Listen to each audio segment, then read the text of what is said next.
आदमी मर रहा है, कुकी लोग ने फायरिंग किया है।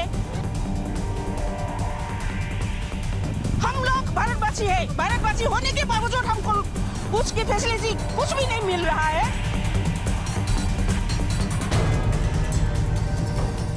प्रधानमंत्री मणिपुरলৈ অহাত কোনে বাধা দিছে?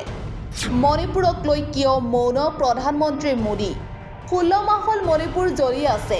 অগ্নি সংযোগ, হত্যা আৰু লুণ্ঠন সংঘটিত হৈ আছে ৰাজ্যখনত। তথাপিও মণিপুৰলৈ নাযায় প্ৰধানমন্ত্ৰী। নিৰ্বাচনৰ বাবে মণিপুৰৰ চুবুৰীয়া ৰাজ্যলৈ গৈ উভতি আহে। বিদেশ ভ্ৰমণ কৰি ফুৰে, কিন্তু মণিপুৰৰ পৰিস্থিতিৰ বুজ ল'বলৈ সময় নাই মোদীৰ।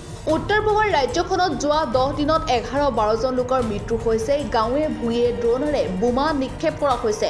প্ৰাক্তন মুখ্যমন্ত্ৰীৰ ঘৰত ৰকেটেৰে আক্ৰমণ কৰা হৈছে। মণিপুৰৰ ৰাজ্যপালৰ ঘৰত শিলগুটি নিক্ষেপ কৰা হৈছে।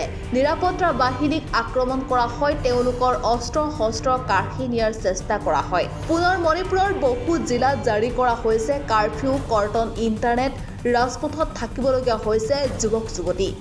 মণিপুৰৰ সকলো পৰীক্ষা পিছুৱাই দিয়া হৈছে। ইমানবোৰ দেখাৰ পিছতো কেনেকৈ প্ৰধানমন্ত্ৰী মোদী ইমান মৌন হৈ থাকিব পাৰে? মণিপুৰৰ কথা কিয় নকয় দেশৰ প্ৰধানমন্ত্ৰীগৰাকীয়ে?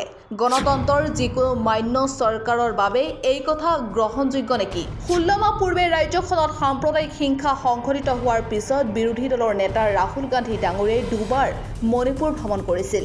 কিন্তু দেশৰ প্ৰধানমন্ত্ৰী নৰেন্দ্ৰ মোদীৰ কিয় কাম হাৰ নাই? সংঘৰ্ষ আৰু ইয়াৰ সৈতে জড়িতসকলক চিনাক্ত তথা দমন আৰু পৰিস্থিতিৰ নিয়ন্ত্ৰণত অৱহেলা কৰা স্বত্তেও ৰাজ্য চৰকাৰক বৰখাস্ত কৰা হোৱা নাই কিয়? প্ৰধানমন্ত্ৰী মোদীয়ে এনে ভাও ধৰে যেন মণিপুৰ ভাৰতৰ অংশ নহয়। The Prime Minister don't care to visit. He is more concerned for peace in Ukraine than Manipur.